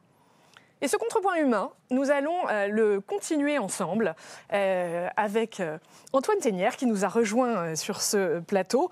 Antoine Thénière, qui est... Bienvenue Antoine. Bonjour Marie-Viso. Bienvenue sur ce plateau. Vous êtes directeur général de Paris Santé Campus et président des acteurs de la French Care. Vous lancez aujourd'hui, en partenariat avec Le Figaro, une initiative tout à fait inédite pour aider les jeunes talents dans la santé. On reste dans l'humain, ceux qui feront la santé de demain. Est-ce que vous pouvez nous en dire un peu plus, Antoine Thénière ? Absolument. Alors, la French Care, c'est ce mouvement de tous les professionnels de la santé engagés dans l'excellence pour leurs patients et puis l'innovation, justement, pour le futur de la science et de la médecine, qui a été bien illustré ce matin. Et l'objectif, c'était d'accompagner des jeunes talents, de les détecter et puis de leur donner tous les outils pour pouvoir faire en sorte qu'ils deviennent demain les innovateurs et les grands leaders du monde de la santé, dans tous les domaines, bien entendu, évidemment dans le soin et dans la recherche, mais aussi dans l'entrepreneuriat, dans la gestion et l'administration de la santé. Et donc, à travers ce programme des jeunes talents, l'enjeu, c'est de faire en sorte que la France reste un moteur pour l'innovation, un moteur pour l'excellence dans la santé et qu'elle continue à tenir sa place, à la fois au niveau de l'Europe, mais surtout dans le monde. Et alors, justement, quels sont les objectifs de ce programme et qui pourra y participer ? Alors l'objectif, c'est de sélectionner chaque année une dizaine de jeunes talents, des hommes et des femmes bien entendu, dans 5 grandes catégories. Évidemment, donc, je le disais, la recherche et le soin, les biotechnologies, la partie, ce qu'on appelle la medtech, c'est-à-dire le dispositif médical, le numérique, et puis toute la partie système et administration de la santé, qui sont des éléments extrêmement importants. Nous travaillons avec un jury de grandes personnalités de la santé, que je tiens à remercier, parmi lesquelles l'Agence d'innovation, l'innovation en santé, la Fédération hospitalière de France, la Confédération générale des directeurs de CHU et beaucoup d'autres acteurs qui nous ont rejoints avec la même volonté d'arriver à donner à ces jeunes talents tout le regard nécessaire pour les faire grandir dans un environnement bienveillant et qu'ils puissent rapidement nous aider à transformer le monde de la santé. Alors, Antoine Tenière, on a vu ce matin des exemples passionnants autour de l'innovation en robotique. En quoi ce programme que vous venez de nous décrire peut favoriser le développement de ce type de progrès, d'innovation ? L'enjeu, c'est de faire en sorte de rester dans la course de cette accélération de l'innovation. On l'a vu ce matin, des technologies, de l'organisation, beaucoup de nouvelles approches, le numérique et l'intelligence artificielle qui viennent encore accélérer tout ça. Et l'innovation, vous l'avez très bien montré, notamment à travers la séquence précédente, ça reste des hommes et des femmes qui vont porter ces nouvelles idées, qui vont comprendre comment est-ce qu'un outil, une nouvelle organisation, une nouvelle approche va améliorer le quotidien dans le soin et dans le système de santé de façon plus générale. Et donc l'objectif, c'est d'identifier tous les enjeux qu'on voit de façon très claire dans le système de santé, l'accès à la recherche, le montage de projets innovants, l'accès au financement, le lien à la création d'entreprises, et puis de donner à ces jeunes qui seront justement accompagnés pendant une année tous les moyens, à travers du réseau, à travers du contact, à travers des partenariats, de pouvoir justement développer plus rapidement ces innovations. Et encore une fois, la question à la fois de l'exécution et de la vitesse est extrêmement importante dans un monde où tout bouge très vite. Bon, autant vous dire que nous avons hâte de découvrir ce palmarès, Antoine Tenière. Moi, ce que je peux vous dire d'ores et déjà, c'est qu'il sera en avant-première dans les pages du Figaro Magazine d'ici quelques semaines. Merci beaucoup, Antoine Tenière. Merci, Marie Viseau.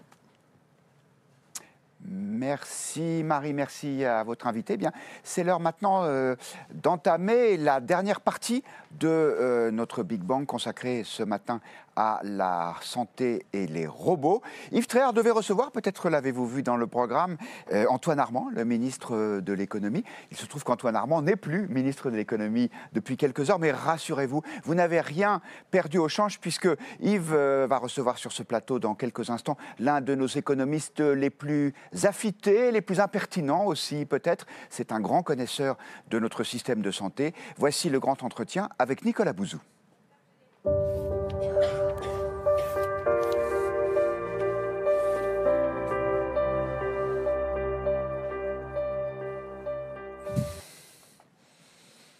Bonjour à tous, bonjour Nicolas. Bonjour Nicolas Bouzou.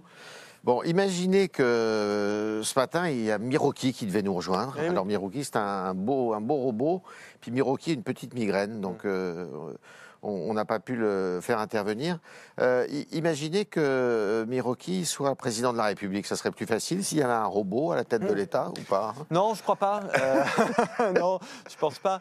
Mais vous savez, on voit dans certains pays des robots qui, en quelque sorte, accèdent aux plus hautes fonctions, y compris d'ailleurs à des fonctions exécutives dans les entreprises. Non, moi je suis très technophile et je suis persuadé, on va en reparler, mais que la révolution technologique des robots, ou plus exactement d'ailleurs de l'intelligence artificielle, hybridée aux robots, qui donne des sortes d'humanoïdes. Bien sûr. Donc je réponds sérieusement à votre question un peu légère, mais pour dire qu'en effet, on peut avoir des avatars, des humains qui sont extrêmement performants et assez rationnels.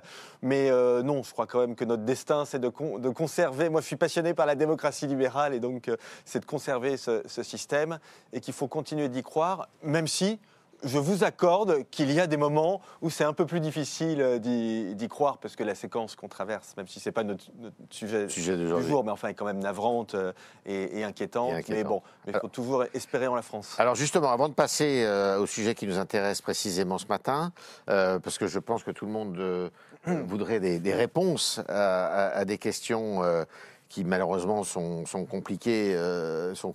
La première, c'est est-ce qu'il y a des risques aujourd'hui pour la France, des risques à court terme et des risques à long terme, qui ne sont sans doute pas les mêmes d'ailleurs? Oui, alors je pense que le risque est plutôt à moyen et long terme, parce qu'à court terme, on a quand même une constitution qui protège l'économie, il n'y a pas de phénomène de shutdown comme à l'américaine, c'est-à-dire que même s'il n'y a pas de budget, en théorie, si le Parlement quand même fait une loi qui permette de prolonger le budget de cette année. Le pays peut continuer à fonctionner. Le pays continue de fonctionner. Non, mais ce que montre cette séquence absolument navrante, c'est 3 choses, à mon sens. Première chose, c'est que vous avez quand même plus de 300 députés qui sacrifient l'intérêt du pays sur leurs petits intérêts de parti et qui n'ont aucune considération pour l'économie. Donc ça, c'est quand même un premier sujet qui est grave. Le deuxième sujet, c'est qu'on voit bien que ce à quoi on se heurte fondamentalement, c'est que notre classe politique n'est pas prête à réduire les déficits publics. Oui. Et c'est ça le sujet français, ça, hein. Oui, auquel il faut qu'on réfléchisse très en profondeur. C'est que là, il faut y aller maintenant, il faut y aller, notamment sur le versant de la dépense publique. Et là, on voit bien que personne n'est prêt. Et puis, le dernier sujet auquel il faut qu'on réfléchisse, c'est que en réalité, plus on attend, plus on prend du retard dans la simplification, dans le budget, plus les réformes et les changements qu'on devra faire plus tard sont importants. Et donc, on va devoir aller vers une forme de radicalité pour redonner vraiment de la puissance économique à notre pays. Alors justement, prévoir l'avenir, c'est le sujet, et puis innover, c'est le sujet qui nous intéresse, les robots.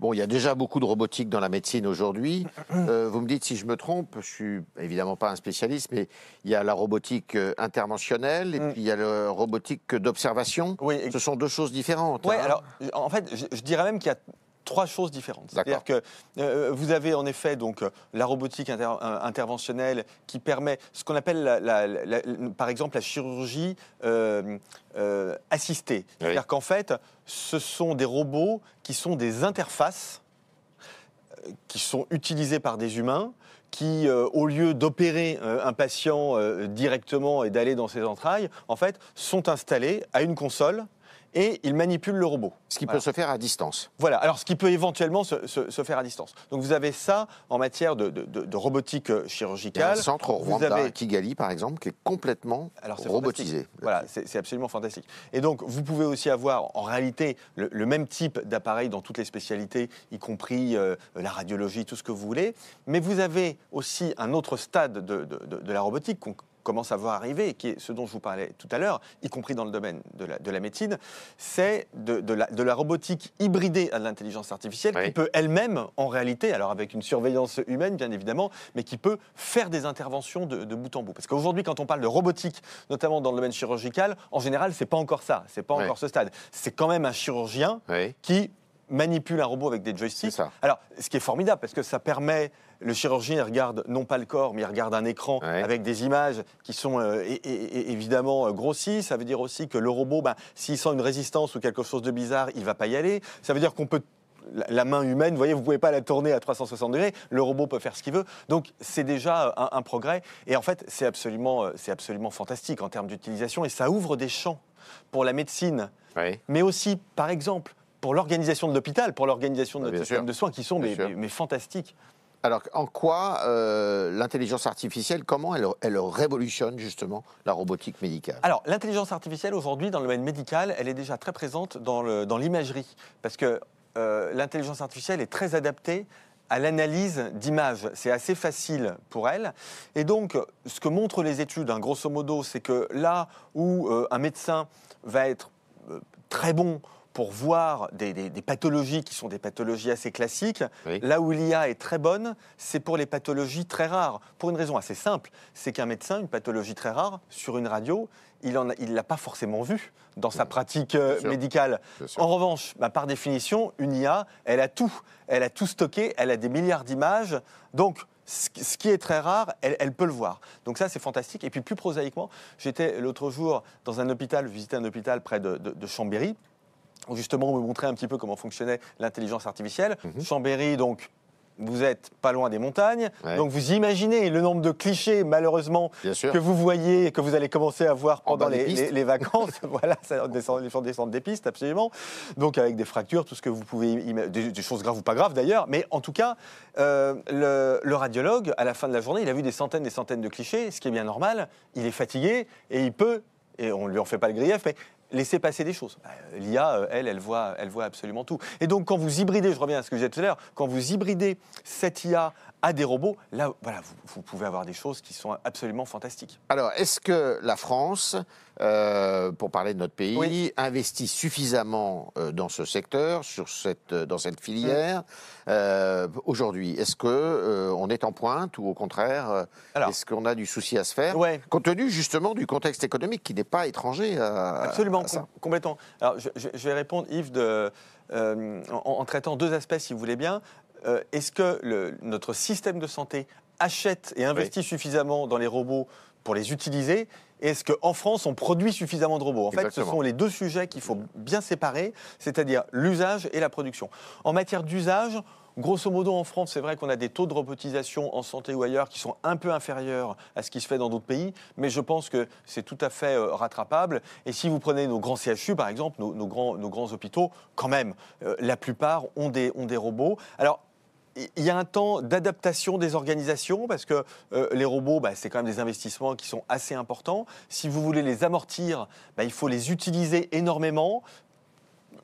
Idéalement 24 heures sur 24, ça veut dire qu'il faut aussi une rotation des équipes parce que les robots ne fonctionnent pas tout seuls. Il faut éventuellement les partager avec plusieurs établissements. Vous voyez, donc derrière tout ça, vous avez quand même des problématiques d'organisation avec lesquelles notre hôpital, un peu rigide, un peu bureaucratique, et pas toujours très à l'aise. Là, on est dans le privé, dans le public, ou les deux? Les deux. On est dans les deux. Vous avez alors, dans le public, évidemment, je parlais des CHU, il y a des moyens importants, vous avez ce type d'achat, mais vous avez des chaînes de cliniques privées qui utilisent, et elles ont bien raison d'ailleurs, comme argument auprès des patients, de disposer de ces technologies. Donc ça, si vous voulez, je ne suis pas très inquiet, je pense qu'on va plutôt bien faire les choses. Là où je suis beaucoup plus inquiet, voilà, c'est la production, parce que autant en France, on est bon en règle générale en matière d'usage parce qu'on est assez technophile, autant en matière de production. Alors même si on a beaucoup de start-up, on a beaucoup de choses. Antoine Ténière, qui dirige la French Care, était sur ce plateau il y a 5 minutes et il organise ça absolument à merveille en France. Et on a un écosystème d'entreprises débutantes, de start-up qui est extrêmement performant. Mais globalement, mais comme dans tous les domaines en France, et le domaine médical n'y échappe pas, on a un problème, alors pour parler un français un peu, une novlangue un peu managériale, mais de passage à l'échelle. Ce que je veux dire par là, c'est qu'on manque d'entreprises qui soient des entreprises très grosses, très puissantes, pour des raisons qui sont, alors c'est ça la note d'espoir, pour des causes contre lesquelles on peut agir, si vous voulez. Et j'en vois deux. Une première, c'est qu'on n'a pas de financement privé suffisamment important.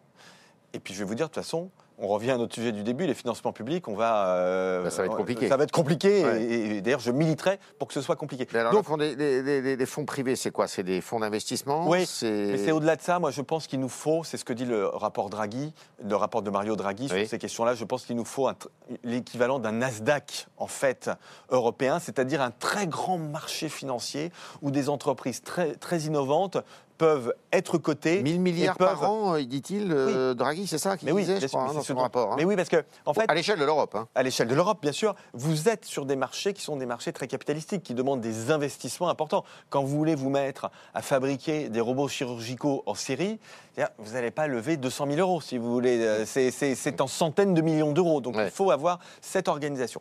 Donc ça, c'est en amont. Et en aval... Et ça aussi, le rapport Draghi insiste là-dessus, mais c'est particulièrement vrai dans le domaine de la santé. Il faut absolument qu'on construise un marché unique européen. Ça veut dire concrètement qu'on doit unifier nos réglementations. Je vais prendre un exemple très concret. Vous êtes aujourd'hui dans la nanorobotique, par exemple. Vous êtes une start-up, vous êtes à Paris, vous avez conçu un nanorobot que vous pouvez avaler et qui va aller tout seul visiter votre œsophage pour faire de l'imagerie médicale, et même pourquoi pas, on n'y est pas du tout, mais qui peut faire un peu d'intervention, qui va pouvoir regarder, ou qui va pouvoir aller dans le côlon, éventuellement intervenir sur des polypes, etc. Donc il y a plein de recherches, il y a plein de choses, hein. C'est en pleine ébullition. Bon, d'accord. Vous avez développé votre truc, ça marche. Vous le vendez aux États-Unis, vous faites une étude pour tout le pays. Alors après, vous devez aller négocier avec les assureurs, etc., mais vous avez une étude à faire. En Chine, c'est assez simple. Dans l'Union européenne, vous devez vous adresser à 27 pays. 28 si vous vous intéressez aussi au Royaume-Uni. Parce qu'il n'y a pas les robes de la santé, n'existent pas. Bah non. D'ailleurs, on l'a vu à l'occasion du Covid. Oui, absolument. Et vous voyez, ça, c'est un projet. En plus, je trouve que c'est un projet politique qui est magnifique parce que c'est rendre l'Europe utile, l'Union européenne utile. On a tous ces débats, notamment, et vous en parlez beaucoup dans le Figaro à fort juste titre, sur nos agriculteurs, par exemple, qui souffrent de normes européennes, etc., ce qui embête tout le monde, et ils ont bien raison, et ils ont parfaitement raison.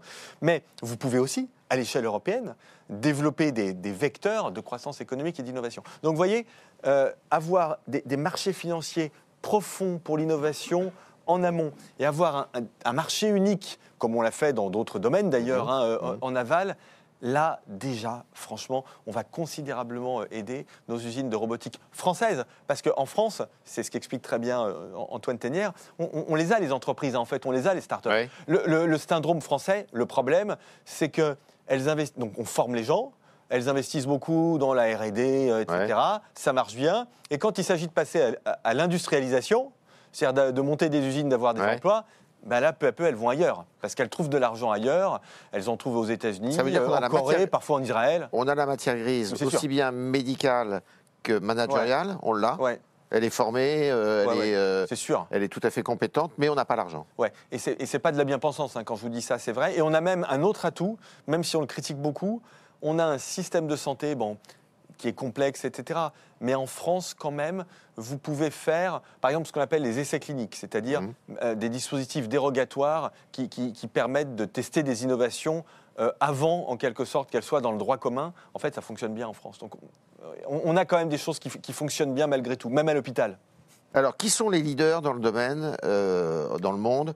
Est-ce qu'on retourne, comme d'habitude, sur les Chinois et les Américains? Ah oui, beaucoup, oui.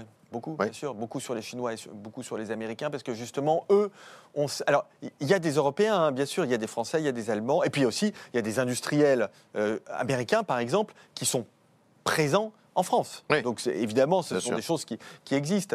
Mais globalement, si vous prenez les États-Unis, par exemple, le système de santé américain, il est très inégalitaire. C'est son défaut.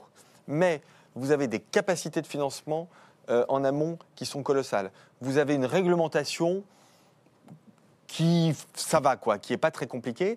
Et puis, une fois que vous avez trouvé les assureurs prêts à payer ça, les hôpitaux, là, vous avez des marchés, mais absolument colossaux qui s'ouvrent à vous et qui créent des débouchés. Donc, c'est un peu dommage à la fois du point de vue économique et c'est aussi dommage du point de vue de la patientèle qui pourrait bénéficier de ces robots. Même si, quand même, pour être tout à fait honnête avec vous, quand on fait des études aujourd'hui pour voir quel est le bénéfice patient des robots par rapport à des chirurgiens, il y a un bénéfice patient, mais on ne risque rien en France à se faire opérer par un chirurgien qui n'est pas encore un robot. Oui, bien sûr. Mais pour le chirurgien, mais pardonnez-moi, je termine juste parce que, excusez-moi, mais le sujet me passionne. Ça se voit. Ouais. Par contre, ce qu'on sait, et nous, chez Asterès, on a travaillé là-dessus, c'est qu'en termes de pénibilité du travail, c'est aussi un sujet. Parce que le chirurgien, il a le droit aussi d'être fatigué à la fin de la journée, et les équipes ont le droit d'être fatiguées à la fin de la journée. Donc, avoir cet appui de la robotique, c'est aussi quelque chose, et ça compte aujourd'hui. On a du mal à recruter des professionnels de santé, on n'en a pas assez. Donc c'est quelque chose qui compte aussi en matière d'attractivité pour les professions médicales. Alors justement, on va en parler, mais je voudrais d'abord que vous nous parliez un mot sur le front chinois. Ils en sont où là-dessus En fait, ce qu'on voit en Chine, alors les Chinois au niveau technologique sont à la frontière technologique en fait, y compris sur les... continuent à piller là-dessus. Ils sont au niveau, bien sûr, et puis ils sont au niveau des meilleurs Américains, donc ça, il n'y a pas de... Bien sûr.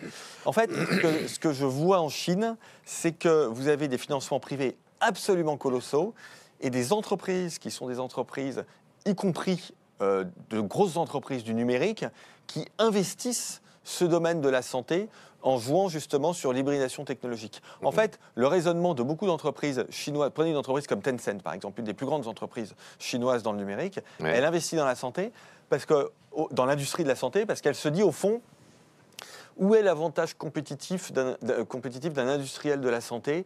Est-ce que ça ne va pas être les données, le big data, la gestion des données, l'intelligence artificielle? Est-ce que ce n'est pas ce pourquoi nous, déjà, on est très forts?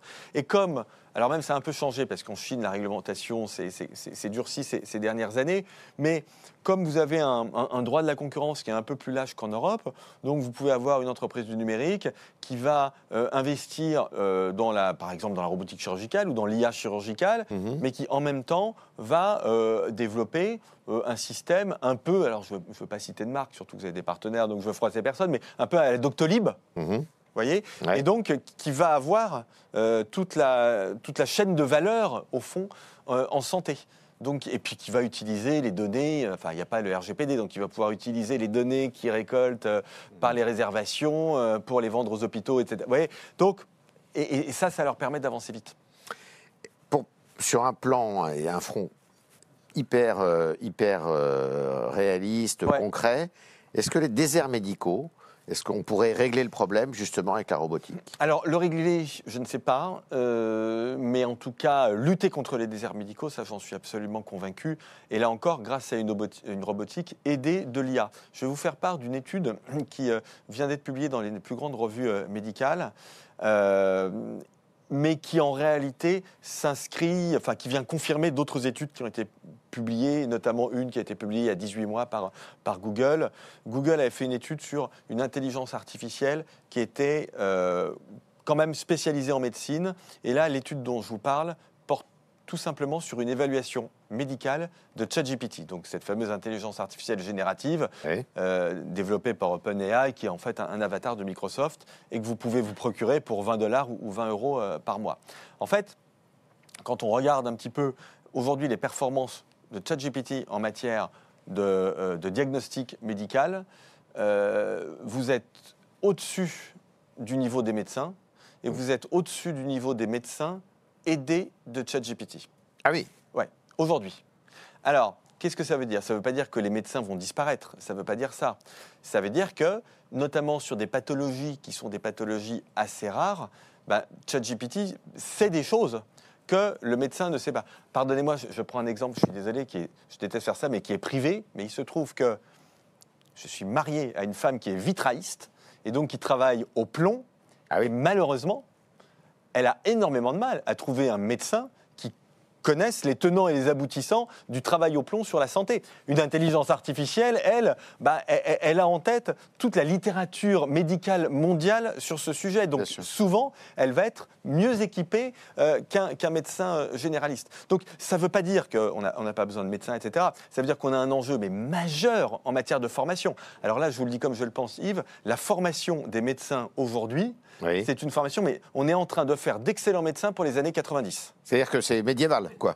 Ah oui, oui. Non, et en plus, on les met en burn-out. Les pauvres, vous avez des études qui sont longues, qui sont effroyablement difficiles. On les harcèle alors qu'on aurait besoin de plus de médecins.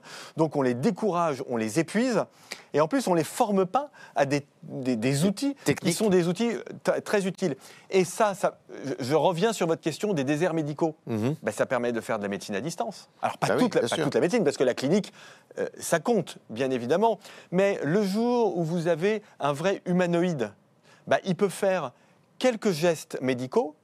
Il peut, par exemple, prendre le pouls, il peut prendre la tension, etc., avec un médecin humain qui est connecté à quelques dizaines ou à quelques centaines de kilomètres. Donc moi, je pense quand même que c'est... Pas pour répondre à votre question, je réponds positivement. Je pense que oui, c'est un sujet auquel on doit réfléchir, bien évidemment, quand on réfléchit aux déserts médicaux. Et puis c'est absolument fascinant. Et vous savez, il y a toujours cette crainte que les Français vont pas aimer être... Mais les Français, ils sont assez technophiles, en fait, et ils utilisent très rapidement les technologies. Donc je pense qu'ils préfèrent avoir ça. Le progrès.